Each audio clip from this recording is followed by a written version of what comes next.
जय हिंद दोस्तों। मैं Amit Kumar Singh study table 9th and 10th channel पे आपका बहुत बहुत स्वागत करता हूं। हम लोग क्लास 10th की केमिस्ट्री का पहला chapter chemical reaction and equation पढ़ रहे हैं। तो ये आज का जो टॉपिक है हमारा वो है ऑक्सीडेशन एंड रिडक्शन। अभी तक हमने क्या पढ़ा है उसको थोड़ा सा रिकैप कर लेते हैं। तो अभी तक हमने केमिकल रिएक्शन और इक्वेशन के बारे में पढ़ा है, केमिकल रिएक्शन में क्या क्या चेंजेस होते हैं उनके बारे में पढ़ा है।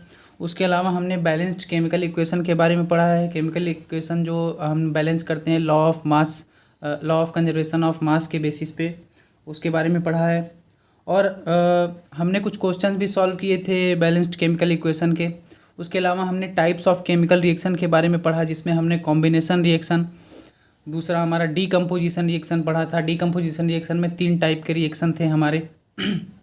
पहला जो रिएक्शन था हमारा डीकम्पोजिशन में वो था थर्मल डीकम्पोजिशन, दूसरा था फोटोलिटिक डीकम्पोजिशन, तीसरा था इलेक्ट्रोलिटिक डीकम्पोजिशन। उसके अलावा जो तीसरा टाइप हमारा था केमिकल रिएक्शन का वो हमारा था डिस्प्लेसमेंट रिएक्शन। ठीक है, चौथा था डबल डिस्प्लेसमेंट रिएक्शन। तो अभी तक इतना चीज़ हम लोग पहले चैप्टर में पढ़ चुके हैं। आज ये जो हमारा चैप्टर का लास्ट टॉपिक है ऑक्सीडेशन एंड रिडक्शन, और इसके अलावा हमारा कोरोजन और रेंसिडिटी 2 टॉपिक रहेगा। उसके बाद हम लोग एनसीईआरटी के क्वेश्चंस को सॉल्व करेंगे। उसके बाद ये चैप्टर हमारा फिनिश हो जाएगा, फिर हम अगले चैप्टर की ओर बढ़ेंगे। ठीक है, तो आज हम स्टार्ट करते हैं ऑक्सीडेशन और रिडक्शन के बारे में। सबसे पहले हम लोग जान लेते हैं ऑक्सीडेशन और रिडक्शन होता क्या है। तो नॉर्मल लाइफ में आप लोग देखते होंगे बहुत सारे जो मेटल्स होते हैं हमारे आसपास। जैसे मैं साधारण सा एक एग्जांपल दूं आपको, तो मान लीजिए आप नई नई साइकिल ख़रीद के लाते हैं, जो कि हम जानते हैं साइकिल में मेनली जो एलिमेंट होता है वो आयरन यूज़ हुआ होता है। ठीक है, तो जब भी हम साइकिल को कुछ दिन तक यूज़ कर लेते हैं तो हम देखते हैं कि उसके रिम वगैरह में क्या होने लगता है, रस्टिंग होने लगती है, जिसे हम हिंदी में कहते हैं कि जंग लगता है, जंग लग जाता है। ठीक है, तो जंग लगना क्यों होता है, किस वजह से होता है, उसी को हम लोग पढ़ेंगे आज। और अगर देखा जाए तो उसी को ऑक्सीडेशन भी कहते हैं। ऑक्सीडेशन एक ऐसी प्रोसेस होती है जिसमें हमारे इन्वायरमेंट में जो भी गैसेस प्रेजेंट हैं, oxygen generally, oxygen, sulphur dioxide और कार्बन डाइऑक्साइड, इन सब गैसेस के प्रेजेंस में हमारा जो एलिमेंट होता है, जो भी हमारे आसपास जो भी एलिमेंट प्रेजेंट होते हैं वो कोरोड होने लगते हैं, थोड़ा सा वीक होने लगते हैं। तो ये सब चीज़ें जो हैं ऑक्सीडेशन के अंदर आ जाती हैं। ठीक है, तो सबसे पहले हम लोग यहाँ पे देख लेते हैं। यहाँ पे हमने ऑक्सीडेशन के बारे में लिखा भी हुआ है। ठीक है, ऑक्सीडेशन क्या होता है? Oxidation is the process of addition of oxygen और रिमूवल ऑफ हाइड्रोजन। कोई भी ऐसी केमिकल रिएक्शन हो रही है जहाँ पे ऑक्सीजन ऐड हो रहा है, कहने का मतलब कि दिया गया कोई भी सब्सटेंस है, अगर वहाँ पे ऑक्सीजन ऐड हो जा रहा है या तो वहाँ से हाइड्रोजन रिमूव हो जा रहा है। 2 कंडीशन है यहाँ पे। पहली कंडीशन है कि एडिशन ऑफ ऑक्सीजन, या तो एडिशन ऑफ ऑक्सीजन हो या रिमूवल ऑफ हाइड्रोजन हो। अगर इन दोनों में से कोई भी कंडीशन हो रही है, कोई भी रिएक्शन हो रही है हमारी दिए गए केमिकल रिएक्शन में, तो ऐसी केमिकल रिएक्शन को हम क्या कहते हैं? ऑक्सीडेशन कहते हैं। ठीक है, पूरा डेफिनेशन एक बार पढ़ लेते हैं। The process of addition of oxygen और removal of hydrogen in any substance is called as oxidation. कहने का मतलब ये है कि किसी भी सब्सटेंस में अगर ऑक्सीजन ऐड हो रहा है या वहाँ से हाइड्रोजन रिमूव हो जा रहा है, इन दोनों ही कंडीशन में हम कहेंगे कि कौन सा प्रोसेस हो रहा है? ऑक्सीडेशन प्रोसेस हो रहा है। ठीक है, जैसे यहाँ पे मैं एग्जांपल आपको दे देता हूँ। एग्जांपल में मैंने लिया है कॉपर को हमने ऑक्सीजन के प्रेजेंस में हीट किया तो यहाँ पे बन गया कॉपर ऑक्साइड। ये क्या है? हमारा कॉपर ऑक्साइड है। यहाँ पे देखिए क्या हो गया, पहले कॉपर और ऑक्सीजन अलग अलग था, फिर जब हमने इसको रिएक्ट कराया तो कॉपर ऑक्सीजन से आके ऐड हो गया। ठीक है, यहाँ पे देखिए कॉपर क्या हो गया, ऑक्सीजन के साथ आके ऐड हो गया। तो यहाँ पे हमने क्या लिखा है? Addition of oxygen. अगर कहीं पे एडिशन ऑफ ऑक्सीजन हो रहा है तो क्या हो जाएगा? हमारा एक तरह से ऑक्सीडेशन का प्रोसेस हो जाएगा। ठीक है, दूसरा हम लोग देख लेते हैं रिडक्शन के बारे में। रिडक्शन क्या होता है? रिडक्शन जो होता है प्रोसेस हमारा, इसका जस्ट उल्टा होता है। ऑक्सीडेशन का जस्ट अपोजिट जो प्रोसेस होता है वो क्या होता है? हमारा रिडक्शन होता है। रिडक्शन में क्या होता है? देखिए यहाँ पे लिखा हुआ है the process of removal of oxygen. यहाँ पे क्या था? एडिशन ऑफ ऑक्सीजन, और यहाँ पे है रिमूवल ऑफ ऑक्सीजन। और एडिशन ऑफ हाइड्रोजन, मतलब यहाँ पे एडिशन ऑफ ऑक्सीजन था, यहाँ पे एडिशन ऑफ हाइड्रोजन है, यहाँ पे रिमूवल ऑफ हाइड्रोजन था, यहाँ पे रिमूवल ऑफ ऑक्सीजन है। ये एकदम अपोजिट है, रिडक्शन जो है एक अपोजिट प्रोसेस है ऑक्सीडेशन के।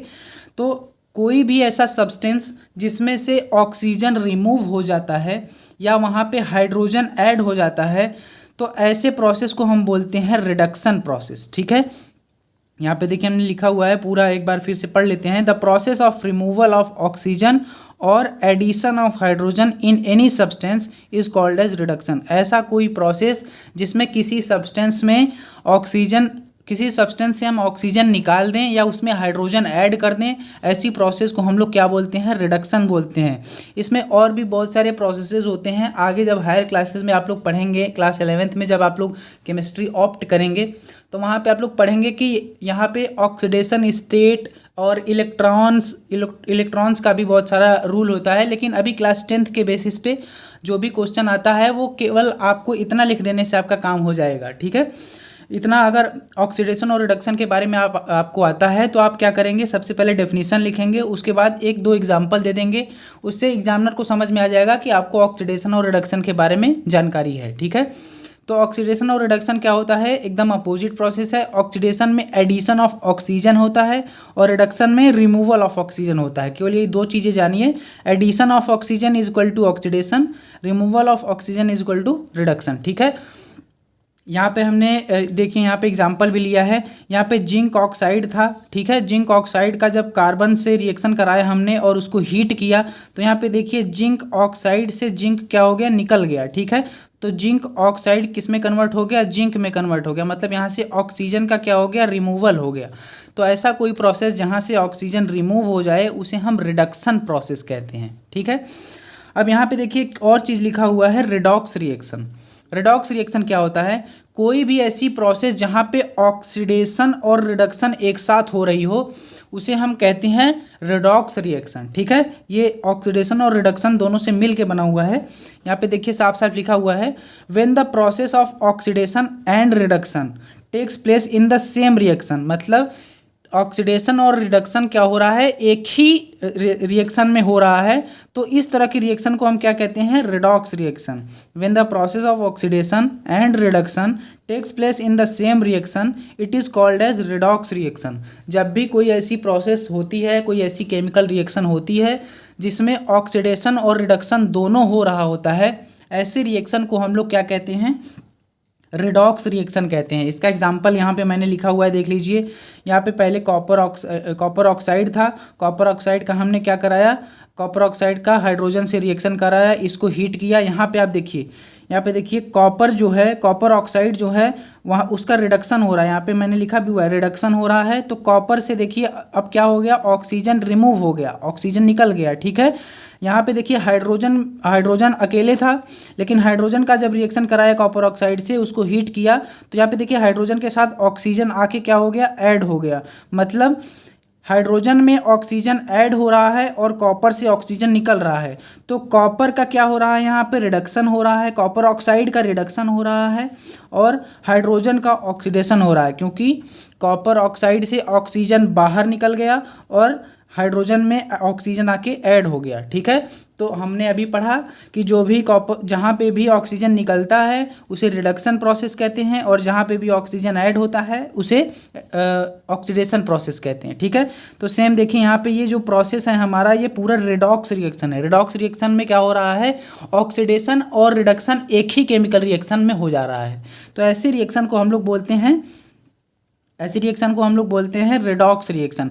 इसका एक ये भी एग्जांपल है, यहाँ पे मैंने लिखा हुआ है, यहाँ पे देख लीजिए। जिंक ऑक्साइड था, जिंक ऑक्साइड किस में कन्वर्ट हो गया, जिंक में कन्वर्ट हो गया। तो यहाँ पे क्या हो रहा है, रिडक्शन हो रहा है और कार्बन के साथ कौन आके अटैच हो गया, यहाँ पे देखिए ऑक्सीजन यहाँ से निकला, यहाँ आके ऐड हो गया।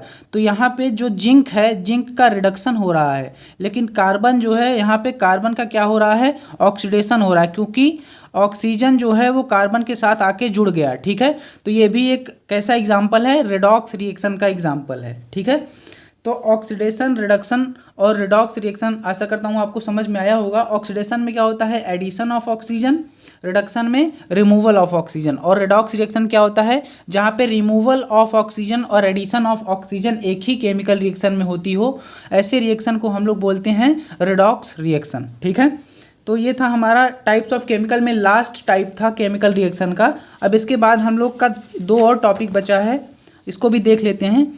सबसे पहला जो टॉपिक है हमारा कोरोजन है। ठीक है, अब देखिए यहाँ पे जो मैंने आपको पढ़ाया रिडॉक्स रिएक्शन, रिडक्शन, ऑक्सीडेशन, इससे क्वेश्चन भी आता है।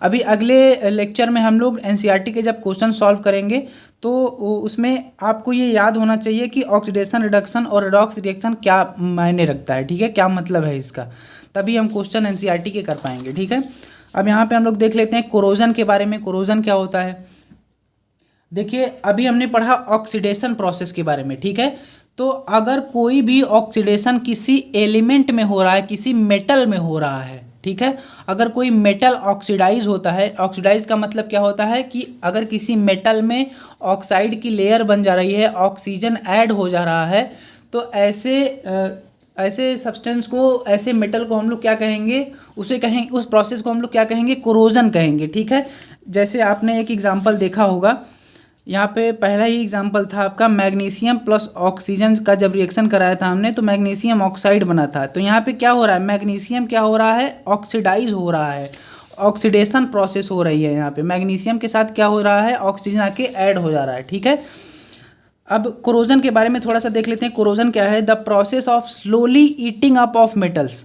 इसका मतलब क्या है, slowly eating up of metals का मतलब है कि ऐसी प्रोसेस जिसमें मेटल्स को धीरे धीरे ऑक्सीजन के द्वारा खाया जाता है, मतलब उसको कमज़ोर बनाया जाता है। ठीक है, the process of slowly eating up of metals by the reaction of water, oxygen, carbon dioxide, hydrogen sulphide gas etcetera is called as corrosion. मतलब वाटर के प्रेजेंस में, ऑक्सीजन के प्रेजेंस में, कार्बन डाइऑक्साइड के प्रेजेंस में या hydrogen sulphide gas के presence में अगर कोई मेटल में ऑक्सीडेशन हो रहा है, ऑक्सीडेशन का मतलब, ऑक्सीडेशन जब होगा तो वो जो मेटल होता है वो धीरे धीरे क्या होने लगता है, वीक होने लगता है। जैसे मैंने अभी आपको एग्जांपल बताया था कि आयरन जो होता है, हमारा लोहा जो होता है, उसमें जंग लगने लगता है। ठीक है, तो आप देखते होंगे कि जब नई साइकिल लाते हैं तो वो मजबूत होती है, लेकिन जब जंग लग जाता है उसमें तो वो धीरे धीरे कमज़ोर हो जाती है, उसमें जो लोहा लगा होता है वो कमज़ोर होने लगता है। ठीक है, तो ऐसा क्यों होता है,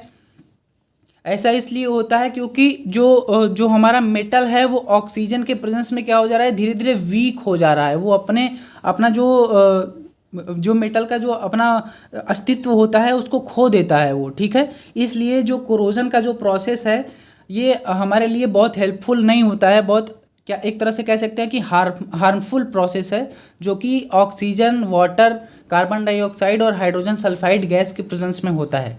ठीक है, अब कोरोजन में क्या होता है, मेटल्स जो होते हैं वो कमज़ोर हो जाते हैं। ठीक है, और अपनी लस्चरनेस खो देते हैं। लस्चरनेस का मतलब क्या होता है, साइन। ठीक है, आप लोग देखते होंगे कि नई नई साइकिल जब लाएंगे या नया नया लोहे का कोई सामान खरीदेंगे तो चमकता रहता है, लेकिन कुछ दिन बाद जब उसमें ऑक्सीडेशन प्रोसेस हो जाती है, जब कोरोड होने लगता है, वो कोरोजन होने लगता है, तो उसका साइन जो होता है चला जाता है, वो धीरे धीरे डल हो जाता है और धीरे धीरे क्या हो जाता है, वीक भी हो जाता है, कमज़ोर हो जाता है। ठीक है, तो कोरोजन जो प्रोसेस है ये, इसमें जनरली मेटल्स में जो होता है हमारा ऑक्सीडेशन, उसे कोरोजन कहते हैं। ठीक है, और कोरोजन जो होता है वो उसकी वजह से जो मेटल होते हैं हमारे वो वीक हो जाते हैं और अपनी साइन भी खो देते हैं। ठीक है, इसका एग्जांपल देख लेते हैं।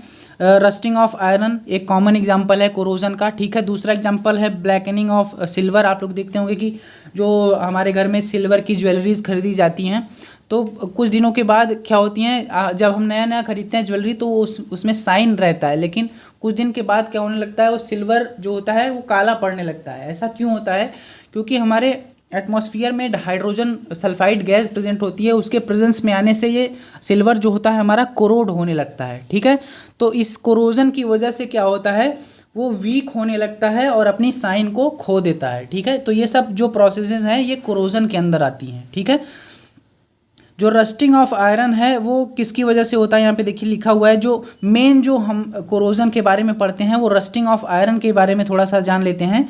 Rusting of iron takes place due to action of oxygen and water और ऑक्सीजन की प्रेजेंस में रस्टिंग ऑफ आयरन होता है।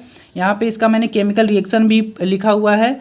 ये 4Fe + 2O2 गिव्स 2Fe2O3.XH2O, मतलब Fe2O3 और कुछ मॉलिक्यूल्स वाटर के उसमें प्रेजेंट होते हैं। ये किसका फॉर्मूला है, रस्ट का फॉर्मूला है।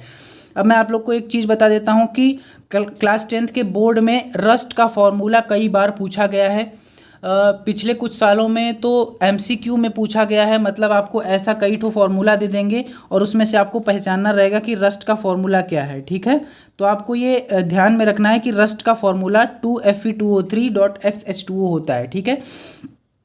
ये एक रिएक्शन है। ये रस्टिंग का जो रिएक्शन होता है वो रिएक्शन हमने यहाँ पे लिखा हुआ है। तो अगर आपसे पूछता है कि right the chemical reaction of rusting, तो आप ये केमिकल रिएक्शन वहाँ पे शो करेंगे, ठीक है। अब ये रस्टिंग जो है हम जानते हैं हमारे लिए थोड़ा सा क्या है, हार्मफुल है। तो रस्टिंग को प्रिवेंट कैसे किया जा सकता है, क्योंकि ज़्यादातर हमारा जो सामान होता है घर में यूज़ करने के लिए वो आयरन से ही बना होता है। तो हम कैसे इसको प्रिवेंट कर सकते हैं, कैसे हम चाहें कि कोरोजन ना हो, हमारा जो सामान हो लोहे का उसमें कोरोजन ना हो। तो उसके लिए क्या होता है, देखिए यहाँ पे मैंने क्वेश्चन लिखा हुआ है। ये भी क्वेश्चन बहुत सालों में आया हुआ है बोर्ड में। How to prevent rusting, rusting को कैसे प्रिवेंट किया जाए। तो रस्टिंग को प्रिवेंट करने के लिए बहुत सारे तरीके होते हैं। पहला जो तरीका है हमारा by oiling, painting, greasing. Oiling, painting, greasing का मतलब है कि हम जानते हैं कि कोई भी हम लोग आयरन का सामान खरीदेंगे, लोहे का सामान खरीदेंगे, वो उसके सरफेस पे ऑक्सीडेशन होता है।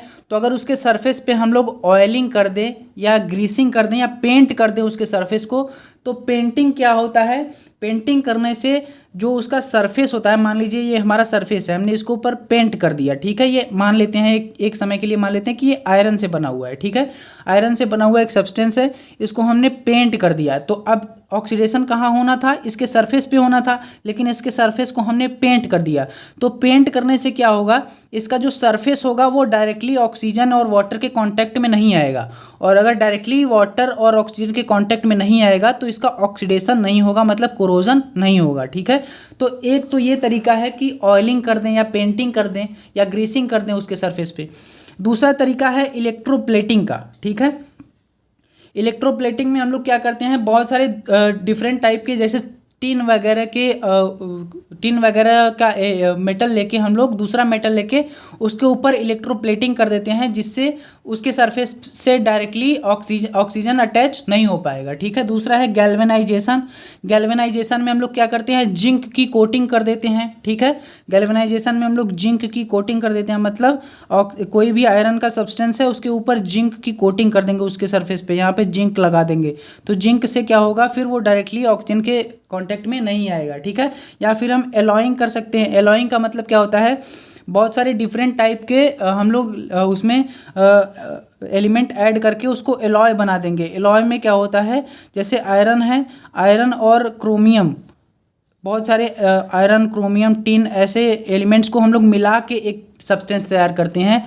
तो आप लोग देखते होंगे जो स्टील होता है हमारा, ठीक है, स्टील, जिसमें स्टील के बर्तनों में हमारा खाना बनता है, तो स्टील के बर्तनों में मेनली जो हमारा मटेरियल होता है वो आयरन होता है, लेकिन आयरन के साथ और भी बहुत सारे एलिमेंट्स को मिला दिया जाता है, तो वो एलॉय बन जाता है। एलॉय बनने से क्या होगा, फिर उसमें जल्दी ऑक्सीडाइज नहीं होता वो, ठीक है। तो ये सब तरीका है रस्टिंग को प्रिवेंट करने का, ठीक है। एक लास्ट हमारा टॉपिक है जिसे हम कहते हैं रेंसिडिटी, ठीक है। रेंसिडिटी टॉपिक भी रिलेटेड है ऑक्सीडेशन से। जो कोरोजन था उसमें ऑक्सीडेशन होता है मेटल्स में, लेकिन जो रेंसिडिटी है वो हमारे फूड मटेरियल्स में जब ऑक्सीडेशन हो जाता है तो उसे हम कहते हैं रेंसिडिटी, ठीक है। रेंसिड फूड आइटम, यहाँ पे देख लेते हैं क्या लिखा हुआ है। When food materials containing fat and oils, ऐसा फूड मटेरियल जहाँ पे फैट और ऑयल प्रेजेंट हो, वो react with air and water, air और वाटर से क्या करता है, रिएक्ट कर जाता है, and get oxidized and bad smell and taste is produced. आप लोग जानते ही होंगे कि जब जो हमारा खाना होता है हम बहुत देर तक उसको खुला छोड़ देंगे तो उसका जो टेस्ट होता है और जो स्मेल होता है वो बदल जाता है, ठीक है। खासकर गर्मी के दिनों में जब हम मान लीजिए शाम का खाना सुबह खाने का ट्राई करते हैं एक बार, तो क्या होता है हमें पता चलता है कि उसका टेस्ट और स्मेल क्या होता है, बदल गया है। तो ऐसा क्यों होता है? क्योंकि जो भी खाना बनाते हैं हम उसमें घी या तेल का इस्तेमाल करते हैं जो फैट और ऑयल कंटेन करता है, ठीक है। अब फैट और ऑयल क्या करता है, ऑक्सीजन से मतलब एयर से और वाटर से रिएक्ट कर जाता है। एयर और वाटर से रिएक्शन करने के बाद उसका स्मेल और टेस्ट चेंज हो जाता है, मतलब वो ऑक्सीडाइज हो गया एक तरह से, ठीक है। तो ऑक्सीडाइज होने की वजह से बैड स्मेल और बैड टेस्ट प्रोड्यूस होता है, और इस प्रोसेस को पूरी तरह से हम क्या बोलते हैं, रेंसिडिटी बोलते हैं।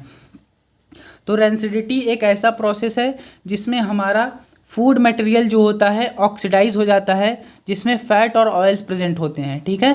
फैट और ऑयल क्या हो जाता है, हमारे एयर और वाटर से रिएक्ट करके ऑक्सीडाइज हो जाता है, जिसकी वजह से उसका टेस्ट और स्मेल जो होता है चेंज हो जाता है और वो खाने के लायक नहीं रहता, ठीक है। तो हम क्या इस प्रोसेस को क्या कहते हैं, रेंसिडिटी प्रोसेस कहते हैं, ठीक है। और हम जानते हैं कि खाने को प्रिजर्व करना बहुत ज़्यादा ज़रूरी है, क्योंकि अगर ज़्यादा खाना बन जाएगा तो फिर अगर हम उसको प्रिवेंट नहीं करेंगे ऑक्सीडेशन से तो ख़राब हो जाएगा। तो यहाँ पे पूछा जाता है कि तरीका क्या है प्रिवेंट करने का, रेंसिडिटी को कैसे प्रिवेंट किया जाए। तो रेंसिडिटी को प्रिवेंट किया जाता है बाय एडिंग एंटीऑक्सीडेंट। एंटीऑक्सीडेंट का मतलब ऐसे सब्सटेंसेस को वहाँ पे ऐड कर देना जो कि ऑक्सीडेशन ना होने दें, ठीक है, ऑक्सीडेशन को रोक दें। ऐसे सब्सटेंस वहाँ पे ऐड कर देना जो ऑक्सीडेशन को रोक दें। तो उसमें क्या होता है, उसकी वजह से क्या होता है, हमारा जो फूड आइटम है वो बच जाएगा रेंसिड होने से, ठीक है। दूसरा है packing with nitrogen gas. Packing with nitrogen gas क्यों? क्योंकि अगर किसी भी चीज़ को हम नाइट्रोजन गैस के अंदर पैक कर देंगे तो वहाँ पे ऑक्सीजन जो होता है डायरेक्टली नहीं पहुँच पाएगा, जिसकी वजह से रेंसिडिटी हो जाती है, ठीक है। तो जनरली आप लोग एग्जाम्पल में देखते होंगे, जैसे आप लोग चिप्स वगैरह खाते होंगे तो चिप्स के जो पैकेट्स होते हैं उसमें आप लोग देखते हैं कि हवा भरी हुई होती है, ठीक है। तो वो हवा और कुछ नहीं होती है, वो होती है नाइट्रोजन गैस। नाइट्रोजन गैस क्यों होती है? क्योंकि उसको प्रिवेंट करने के लिए जो हमारा फूड आइटम्स पैकेट के अंदर है उसको ऑक्सीडेशन से प्रिवेंट करने के लिए नाइट्रोजन गैस से पैकिंग की जाती है, ताकि वो जल्दी से ऑक्सीडाइज ना हो और कई दिन तक खाने के उपयोग में रखा जा सके, ठीक है। तीसरा जो हमारा है रेफ्रिजरेशन। रेफ्रिजरेशन एक बहुत आसान तरीका है जो कि हम लोग करते भी हैं जनरली। इसमें क्या होता है, हम लोग फूड मटेरियल्स जो होता है, खाने का जो आइटम होता है, उसको अगर फॉर ओवरनाइट के लिए रखना है, पूरी रात के लिए रखना है, तो हम लोग रेफ्रिजरेटर में रख देते हैं। रेफ्रिजरेटर में क्या होता है कि टेम्परेचर कूल होता है। टेम्परेचर कूल होने की वजह से और एटमॉस्फेयर में जो हमारे ऑक्सीजन और एयर प्रेजेंट है वो जनरली रेफ्रिजरेटर से अलग होते हैं, ठीक है। तो वहाँ पे जल्दी ऑक्सीडाइज नहीं होता है, लो टेम्परेचर पे जल्दी ऑक्सीडाइज नहीं होता है, ठीक है। आप लोगों ने ये भी देखा होगा कि जो हमारा ठंडी का जो खाना होता है वो ज़्यादा देर तक चल जाता है और गर्मी में ज़्यादा देर तक नहीं चलता, ठीक है। क्योंकि देखिए यहाँ पे ऑक्सीडेशन एयर और वाटर के अलावा बहुत सारे बैक्टीरियल इन्फेक्शन भी होते हैं जो कि गर्मी में बहुत ज़्यादा तेज़ी से फैलते हैं, ठीक है। तो एक ये भी कारण है कि रेफ्रिजरेशन से हम लोग रेंसिडिटी से खाने को बचा सकते हैं, ठीक है। तो आज के इस वीडियो में हम लोगों ने किस किस बारे में बात की? हम लोगों ने बात की ऑक्सीडेशन के बारे में, रिडक्शन के बारे में, रिडॉक्स रिएक्शन के बारे में, उसके अलावा कोरोजन और रेंसिडिटी के बारे में।